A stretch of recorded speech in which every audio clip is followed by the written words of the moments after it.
Good morning student, welcome back to our channel farmers parent. Last class में हम लोग gymnospermae plant हम लोग कंप्लीट कर लिए थे बेटा। आज वाली क्लास में हम लोग एंजियोस्पर्मी प्लांट स्टार्ट कर रहे हैं। मैंने आपको जब ये चैप्टर हम लोग स्टार्ट किए थे प्लांट किंगडम, तो उसमें मैंने आपको बताया था कि हमें total 5 types of plant discuss करने हैं इस चैप्टर में, जिसमें फर्स्ट प्लांट था हमारा thallophyta, then bryophyta, then pteridophyta, then gymnosperm and last one is angiosperm plant. हम लोग total 4 type of plant already discuss कर चुके हैं बेटा। थैलोफाइटा, ब्रायोफाइटा, टेरिडोफाइटा और जिम्नोस्पर्मी प्लांट हम लोग बहुत अच्छे से डिस्कस कर लिए, नीट पॉइंट ऑफ व्यू से भी और स्कूल एग्जामिनेशंस के बेस पर भी। मैं फिर भी आपको कहता हूं कि आपके पास जो भी रेफरेंस बुक है उस रेफरेंस बुक को जरूर रीड करें। एग्जांपल्स केवल एनसीईआरटी का ही याद करें। वैसे आपको रेफरेंस बुक में अगर कुछ एक्स्ट्रा कॉन्सेप्ट दिया गया है, साइंटिस्ट से रिलेटेड कुछ अप्रोच दिए गए हैं, उसको आपको स्टडी करने की जरूरत नहीं है, क्योंकि वो एनसीईआरटी ने कवर नहीं किया है। तो आपको सबसे ज्यादा एनसीईआरटी बेटा, जब आप नीट का एग्जामिनेशन दो तो उससे पहले हर एक चैप्टर को कम से कम 10 से 15 बार एनसीईआरटी बुक जरूर पढ़ो, जरूर रीड करो। उसके बाद हमारा जो नोट्स है उसको पढ़ो। उसके बाद अगर आपके पास कोई रेफरेंस बुक है तो उस रेफरेंस बुक को पढ़ो, है ना।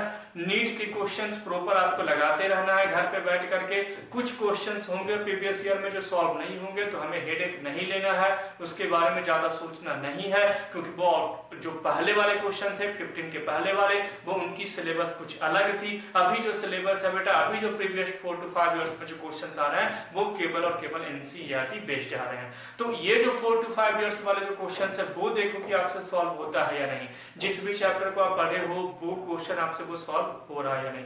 चलिए, तो अब हम लोग आते हैं एंजियोस्पर्मी प्लांट को स्टार्ट करते हैं। एंजियोस्पर्मी प्लांट है, मैंने आपको बताया था बेटा कि एज लाइक अर्लियर क्लास, जैसे हम लोगों ने थैलोफाइटा, ब्रायोफाइटा, टेरिडो और जिम्नोस्पर्म में हम लोगों ने जिस प्रकार से डिस्कस किया कि सबसे पहले इंट्रोडक्शन पढ़ेंगे, देन हैबिटेट, उसके यूज, उसके एग्जांपल्स, उनके स्ट्रक्चर्स और उनके लाइफ साइकिल डिस्कस करेंगे। तो वैसे ही यहाँ पर भी बेटा हम लोग स्टार्ट कहाँ से करेंगे? इंट्रोडक्शन से, इनके एग्जांपल्स भी देखेंगे। उसके बाद हम लोग यहाँ पर क्लासिफिकेशन देखेंगे, यानी स्ट्रक्चर पढ़ने के पहले हम लोग क्या करेंगे?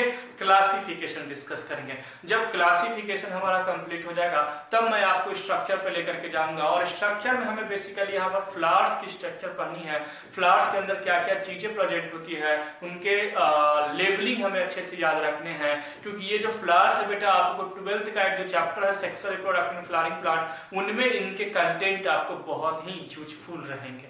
तो आने वाली क्लास में हम लोग स्ट्रक्चर डिस्कस करेंगे। आज वाली क्लास में हम लोग इंट्रोडक्शन और सेकंड जो पार्ट है बेटा क्लासिफिकेशन, दोनों हम लोग क्या करते हैं? कंप्लीट करते हैं। इंट्रोडक्शन में कुछ पॉइंट है बेटा, उस पॉइंट को आपको डायरेक्टली याद रखना है और ऑब्वियसली आपको याद भी हो जाएगा।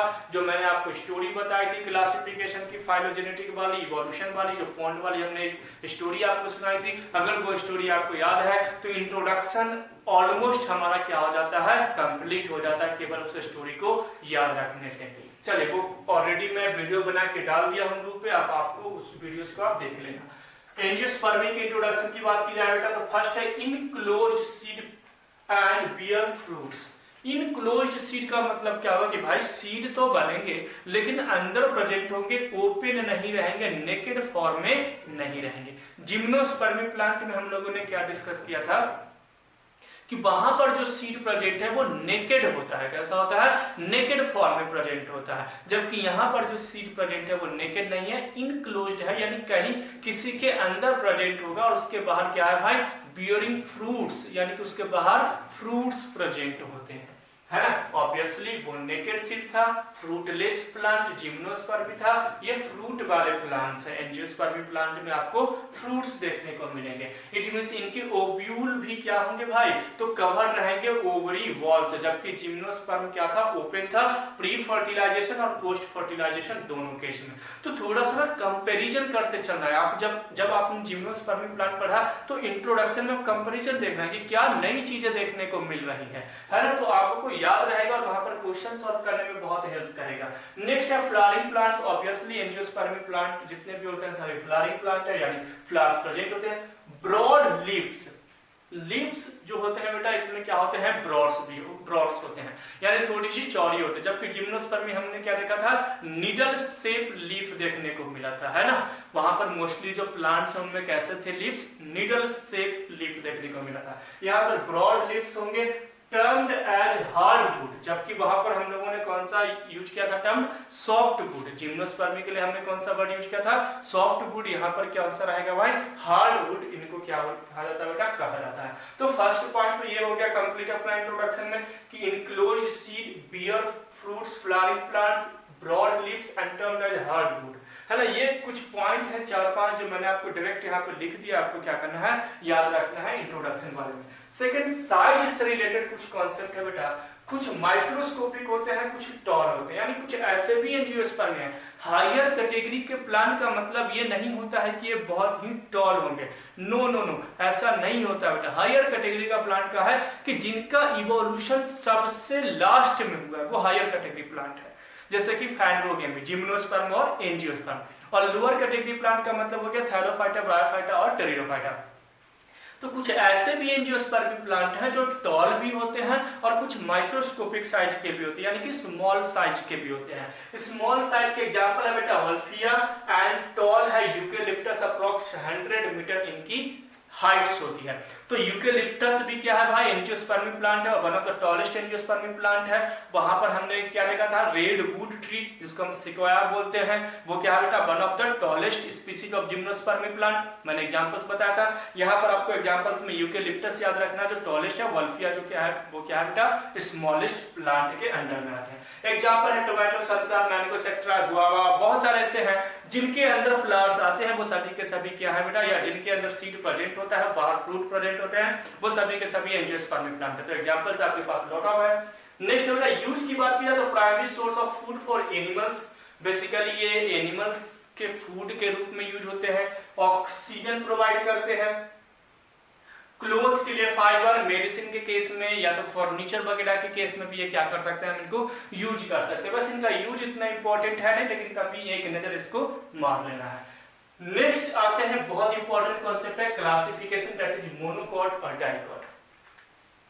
याद करो जब मैं आपको पढ़ा रहा था सबसे पहले क्लासिफिकेशन में जब बता रहा था कि कैसे थैलोफाइटा बना, कैसे ब्रायोफाइटा बना, कैसे टेरिडोफाइटा का डेवलपमेंट हुआ, कैसे जनरेट हुआ जिम्नोस्पर्म और एंजियोस्पर्म कैसे बने। एंजियोस्पर्मी में भी मैंने 2 तरह के प्लांट बताए थे, मोनोकॉट का फॉर्मेशन हुआ, डाइकॉट का और मोनोकॉट का फॉर्मेशन हुआ। एक्चुअली में ये मोनोकॉट और डाइकॉट क्या होते हैं, मोनोकॉट यानी कि मोनो का मतलब होता है सिंगल और कॉट का मतलब होता है बेटा कॉटिलिडॉन, और कॉटिलिडॉन का मतलब होता है फूड लैडेन टिश्यू, यानी वो टिश्यू, वो ग्रुप ऑफ सेल जिसमें फूड भरा हुआ रहता है, जिसमें फूड प्रेजेंट होते हैं, जिसमें फूड प्लांट स्टोर करके रखता है, उसे हम क्या बोलते हैं बेटा, कॉटिलिडॉन। तो सिंपल सा मीनिंग मैं यहां पे लिख रहा हूं बेटा कि कॉटिलिडॉन का मतलब क्या होता है बेटा, फूड लैडेन टिश्यू। इस पॉइंट को आपको क्या करना है, याद रखना है। तो देखिए ये आपका हो गया कॉटिलिडॉन। तो कॉटिलिडॉन का मतलब क्या होता है, फूड लैडेन टिश्यू। मोनो, अगर एक टिश्यू है जिसमें फूड भरा हुआ है, दैट इज मोनोकॉटिलिडॉन, और अगर वो 2 है तो दैट इज डाइकॉटिलिडॉन। 2 किस में देखने को मिलेगा बेटा, 2 आपको देखने को मिलेगा ग्राम में। जो ग्राम होता है जो चना होता है, तो उसको जब आप हटाओगे तो आपको इस टाइप के डायग्राम देखने को मिलेंगे।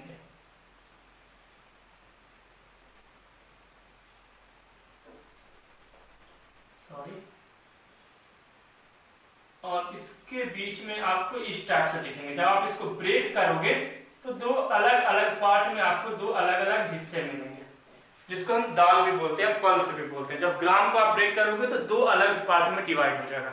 इट मींस वहां पर एक इस साइड और एक साइड कितने कॉटिलिडॉन है, 2 है, तो दैट इज डाइकॉटिलिडॉन। जो सिंगल होते जैसे राइस, जब आप राइस यानी धान को जब आप देखोगे तो उसमें चावल एक रहेगा, उसको 2 पार्ट में आप डिवाइड नहीं कर सकते। व्हीट यानी कि जो गेहूं होता है, उसको आप 2 पार्ट में डिवाइड नहीं करते, तो दैट इज मोनोकॉटिलिडॉन। वैसे प्लांट जिनमें फूड लैडेन टिश्यू एक प्रेजेंट होता है, दैट इज मोनोकॉटिलिडॉन, और जिसमें 2 प्रेजेंट होता है उसको डाइकॉटिलिडॉन प्लांट बोलते हैं। अब इसको रिकॉग्नाइज करने का, क्योंकि अब आपके पास इतना टाइम तो है नहीं कि आप एक एक एग्जांपल्स को याद करें, एक एक एग्जांपल्स को रटें कि इनमें मोनोकॉट कौन है, डाइकॉट डाइकोट कौन है। इससे बेटर एक छोटा सा कॉन्सेप्ट एनसीईआरटी ने कवर किया कि हम मोनोकोटिलीडॉन प्लांट को डाइकोटिलीडॉन प्लांट को कैसे रिकॉग्नाइज करेंगे। आप देख करके बता सकते हो कि मोनोकोट प्लांट है या तो डाइकोट प्लांट है, उनके लीफ के साइज, शेप वगैरह से, जो अभी मैं आपको बता रहा हूं। तो सबसे पहले कोटिलीडॉन वर्ड हमारा क्लियर हो गया। नेक्स्ट आते हैं मोनोकोट का मीनिंग क्या है। In case of monocotyledon plants there will be one leaves on one point. बहुत इंपॉर्टेंट पॉइंट है यहां पर, there will be one leaves on one point. एक पॉइंट पर मोनोकोटिलीडॉन प्लांट को मैं पहचानने का तरीका बता रहा हूं कि कैसे, how you will recognize any monocotyledon plant. तो उसके लिए मैंने आपको बताया कि मोनोकोटिलीडॉन प्लांट के एक पॉइंट पर आपको एक लीफ प्रेजेंट होगा and leaves are narrow. Leaves का जो शेप होगा, साइज होगा, वो नैरो होगा। Vascular bundle are scattered. Vascular जो बंडल्स होंगे बेटा वो छितरे होंगे, यानी कि स्कैटर्ड फॉर्म में होंगे। Floral part is multiple of 3। Floral part इसमें 3 लगभग वहां पर क्या होते हैं, प्रेजेंट होते हैं। एक सिंपल सा मैं डायग्राम बता रहा हूं। ये एक प्लांट है, ये इसका लीफ है, एक पॉइंट पे एक ही लीव्स। This is monocotyledon. ये प्लांट किसका है बेटा, मोनोकोटिलीडॉन को।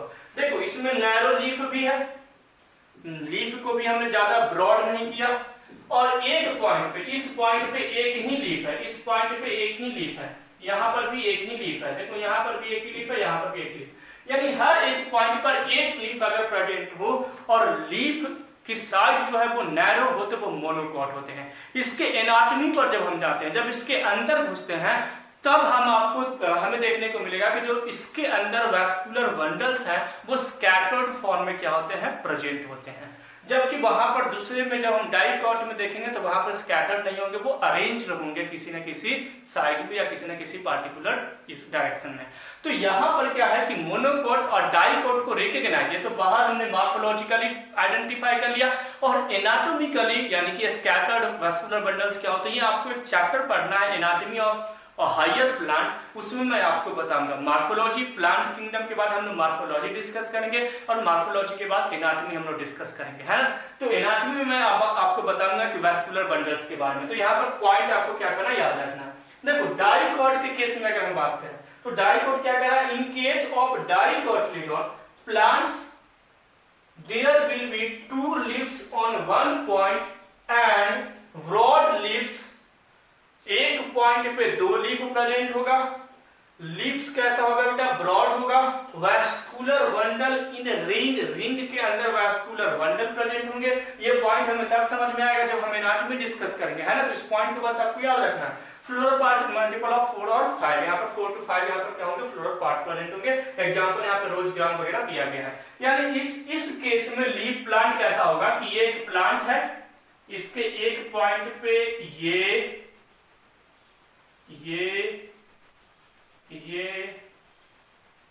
यानी एक प्लांट पे क्या है भाई, तो 2 या 2 से अधिक लीफ प्रेजेंट है। देखो एक ही पॉइंट है, सिंगल पॉइंट है लेकिन 2 लीव्स है, सिंगल पॉइंट है 2 लीव्स है, सिंगल पॉइंट है 2 लीव्स है। जबकि यहाँ पर सिंगल पॉइंट में सिंगल लीफ है। ये लीफ की साइज नैरो है, जबकि इस लीफ की साइज क्या है, ब्रॉड है। तो ये तो मैंने आपको बताया कि आप अपने सराउंडिंग में अगर कोई प्लांट प्रेजेंट है तो उनके मॉर्फोलॉजिकली प्रॉपर्टी, यानी जो बाहर से चीजें दिखती है, उसके बेस पर भी आप आइडेंटिफाई कर सकते हो कि वो प्लांट मोनोकोट है या डाइकोट है। मोनोकोट में सिंगल पॉइंट पे सिंगल लीफ प्रेजेंट होगा बेटा, लीफ ऑलमोस्ट नैरो साइज में होंगे। जबकि डाइकोट में सिंगल पॉइंट पे 2 लीव्स या 2 to more लीव्स प्रेजेंट होंगे, और वहां पर जो वैस्कुलर बंडल है बेटा रिंग के अंदर प्रेजेंट होगा, और लीव्स जो है वो क्या होगा, ब्रॉड होंगे। तो ये कुछ डिफरेंट है बेटा मोनोकोटिलीडॉन प्लांट और डाइकोटिलीडॉन प्लांट में। कोटिलीडॉन का मीनिंग मैंने आपको क्लियर कर दिया कि ये फूड लैडन टिश्यू है, ये ग्रुप ऑफ सेल हैं जिनमें फूड प्रेजेंट होते हैं, और वो फूड जो है वो दूसरे ऑर्गेनिजम्स, दूसरे एनिमल्स एज न्यूट्रिएंट्स उनको क्या करते हैं, यूज करते हैं। तो आज वाली क्लास में हम लोग एंजियोस्पर्मी प्लांट्स के इंट्रोडक्शन और उसके क्लासिफिकेशन से रिलेटेड जो कॉन्सेप्ट था बेटा वो क्या कर लिए, कंप्लीट कर लिए। अभी हम लोग मोनोकोट, डाइकोट, आपको एंजियोस्पर्म का जो एनाटॉमी पढ़ना है बेटा, आपको नेक्स्ट जो मॉर्फोलॉजी के बाद जो आप एनाटॉमी चैप्टर पढ़ेंगे एनसीईआरटी में जो दिया गया एनाटॉमी ऑफ फ्लावरिंग प्लांट और हायर प्लांट्स, उसमें आपको मोनोकोट और डाइकोट्स में और भी डिफरेंट देखने को मिलेगा। इनके स्टोमेटा नंबर से रिलेटेड, इनके स्टोमेटा का अरेंजमेंट से रिलेटेड बहुत सारे कॉन्सेप्ट, बहुत सारे डिफरेंट पॉइंट डिफरेंस दोनों के बीच में देखने को मिलेंगे। वो जब हम एनाटॉमी डिस्कस करेंगे तो उस समय मैं चीजों को क्या करूंगा, क्लियर करूंगा। फिलहाल हमने बेसिक कॉन्सेप्ट यहाँ पर क्या कर लिए, कंप्लीट कर लिए। नेक्स्ट क्लास में बेटा इनके स्ट्रक्चर से रिलेटेड पॉइंट को क्या करेंगे, क्लियर करेंगे। Thanks for watching farmers parent.